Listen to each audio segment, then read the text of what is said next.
اب یہ جو قرارداد پاس ہوئی ہے جو خواجہ آصف صاحب نے آج قومی اسمبلی میں پاس کرائی ہے، یہ ہمارے سامنے اس کے فیکٹس پڑے ہوئے ہیں. یہ کسی بھی سیاسی لیڈر کی شان نہیں بیان ہو رہی. یہ اس نے پاکستان کے ساتھ کتنا بڑا کھلواڑ کیا ہے یہ اس کی نریشن ہے. میں اس کی تفصیل میں جانے کی ضرورت نہیں ہے کیونکہ by now everybody knows in Pakistan what happened that day. لیکن یہاں پر ایک تذکرہ بہت ضروری ہے، وہ یہ ہے کہ خان صاحب کا ساتھ دینے والے لوگوں کے ساتھ جو حشر ہو رہا ہے، جو اس وقت مائیں بین کر کر کے خان صاحب کو قرض کر رہی ہیں، ان کا کوئی والی وارث نہیں ہے. جو حکومتی حلقے ہیں وہ تو ان سے ویسے ہی کوئی ہمدردی نہیں رکھتے کیونکہ وہ تو مخالفین ہیں، اور جو سول سوسائٹی ہے وہ دہشت زدہ ہے، وہ ڈری ہوئی ہے. صورتحال یہ ہے عائشہ، اور میں آپ کے ساتھ شیئر کرنا چاہتا ہوں کہ کوئی کسی کی دانستہ طور پر اتنی سفارش کرنے کے لیے بھی تیار نہیں ہے کہ ان کو یہ پتہ چل جائے کہ ان کا بندہ کہاں رکھا گیا ہے، کہاں ہے، اس کو دوائی پہنچانی ہے، اس کو کپڑے پہنچانے ہیں. یہ بہت ہی قسم پرسی کی حالت ہے. غازی صاحب، یہ جو کارکنان ہیں وہ تو بہت دور کی بات ہو جاتی ہے. ہم دیکھ رہے ہیں کہ یہ جو مسئلے ہیں، یہ جو رہنما ہیں، کافی پرومیننٹ رہنما ہیں، ان کے گھر والوں کو، متعلقہ شخصیات کو ہو رہے ہیں کہ خان صاحب کو شاید ان کے لیے زیادہ آواز اٹھانی چاہیے. جیسے فواد چودھری کے گھر والے کہہ رہے ہیں. یہاں پر شیر مزاری کی جو بیٹی ہیں وہ اس چیز کا گلہ کر رہی ہیں کہ خان صاحب اس طریقے سے شاید اس چیز کو نہیں اٹھا رہے ہیں یا اٹھا پا رہے ہیں جتنا ان کو کرنا چاہیے اس کے لیے. تو یہ گلہ کس حد تک جائز ہے؟ آپ کو لگتا ہے کہ خان صاحب اس پوزیشن میں ہیں؟ یہ بالکل جائز گلہ ہے، اور اس کی وجہ یہ ہے کہ خان صاحب اگر یہ نہیں کر رہے تو پھر کر کیا رہے ہیں؟ خان صاحب یہ کر رہے ہیں کہ وہ اپنا فوکس کیے ہوئے ہیں اس وقت امریکہ کی طرف، کہ کسی طرح امریکہ کو اپنی وفاداری کا یعنی قائل کر لیں. اس کے لیے انہوں نے کیا کیا کام کیے ہیں پہلے تو ہم اس کا تذکرہ کر چکے ہیں کہ ایک فرم ہائر کی، پھر دوسری فرم ہائر کی، پھر شاہ محمود قریشی نے کیا کیا، پھر فلاں نے کیا کیا. لیکن خان صاحب خود کیا کر رہے ہیں؟ خان صاحب نے 3-4 انٹرویوز دیے ہیں فورن میڈیا کو.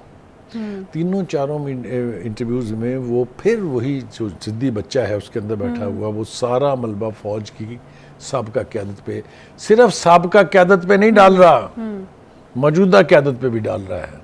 آپ نے دیکھے ان کے بیان جس میں وہ کہہ رہے ہیں کہ جناب مجھے تو کبھی اس نے آ کے نہیں کہا تھا جب یہ DGI تھے جو موجودہ آرمی چیف ہیں کہ دیکھیں جناب یہ آپ کی بیگم کیا کر رہی ہیں. وہ دیکھ لیے نا شہباز شریف صاحب نے پھر اس کو کنفرم کیا نا کہ جناب بالکل یہی ہوا تھا، آپ کو فائلز دی گئی تھی، آپ نے وہ دیکھنے کے بعد بجائے اس کے کہ اس کے اوپر کوئی عمل کرتے جو اتنے بڑے آپ دعوے دار تھے اکاؤنٹیبلٹی کے اور شفافیت کے، تو آپ نے کیا کیا؟ آپ نے ان کو DGI کے عہدے سے ہٹا دیا. اور چونکہ آپ نے یہ حرکت ان کے ساتھ کی ہوئی تھی لہٰذا جب ان کے چیف آف آرمی بننے کا موقع آیا تو آپ سب نے دیکھا کہ وہ 26 نومبر کو ان کا خیال یہ تھا کہ وہ ایک سونامی لے کے جائیں گے اور یہ تعیناتی نہیں ہونے دیں گے. اس میں بھی وہ کامیاب نہیں ہوئے. اب آپ دیکھیے امریکہ کے ساتھ، اب وہ امریکہ کی ایک کانگریس وومن ہے جس کا انٹرویو کیا جو کال ٹیپ جو زوم میٹنگ جو ہے اس کی تفصیلات جو ہیں وہ نکلی ہیں. جی وہ اگر میں ایمانداری سے آپ سے کہوں، اگر آپ بھی برا نہ مانے کیونکہ میں اور آپ خان صاحب کے پرستار کسی نہ کسی شکل میں تو رہے ہیں نا، ہم اس جرم سے انکار نہیں کر سکتے.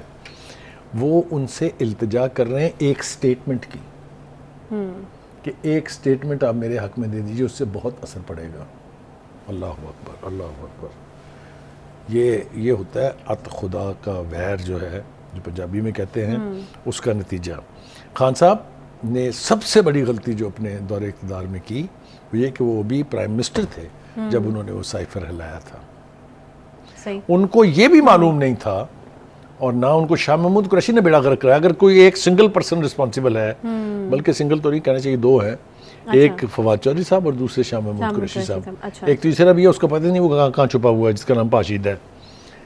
شاہ محمود قریشی صاحب نے اس سائفر کو، سائفر جو ہے نا یہ کوڈڈ لینگویج میں آتا ہے، اس کا انہوں نے اپنی مرضی کا ترجمہ کروایا فارن آفس میں بیٹھ کے، اور خان صاحب کو یہ باور کرایا کہ یہ بہت بڑی سازش آپ کے خلاف ہو گئی ہے.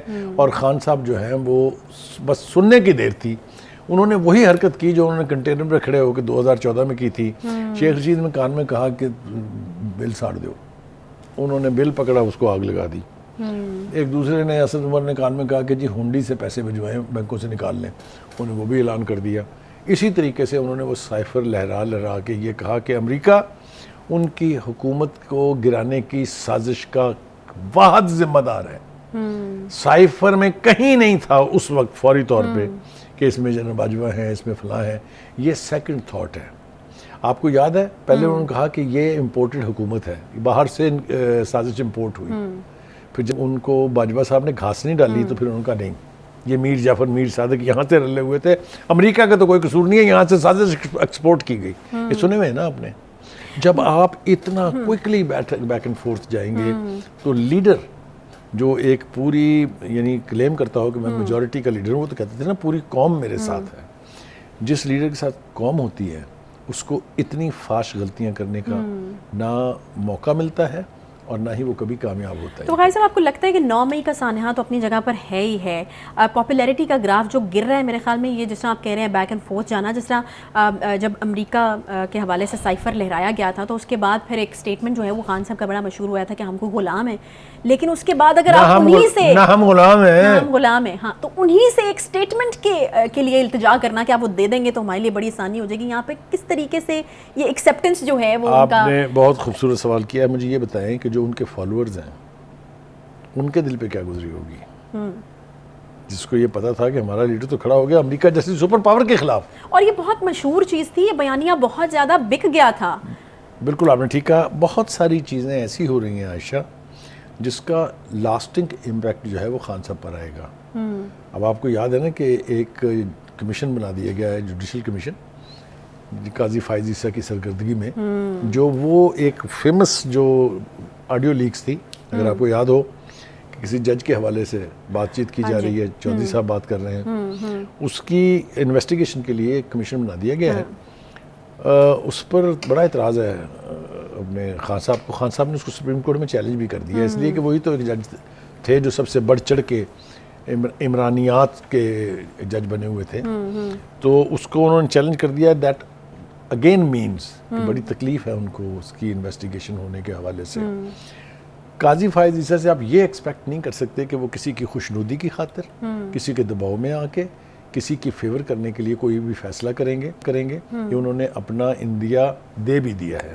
انہوں نے کہا کہ میں کسی جج کے خلاف کارروائی کرنے کے لیے یہ نہیں کر رہا, ہمیں صرف یہ ثابت کرنا ہے کہ کیا وہ ویڈیو سچ تھی, کیا وہ ویڈیو کے کریکٹر سچ ہیں, ہم پروب کریں گے, ہم پتہ چلائیں گے.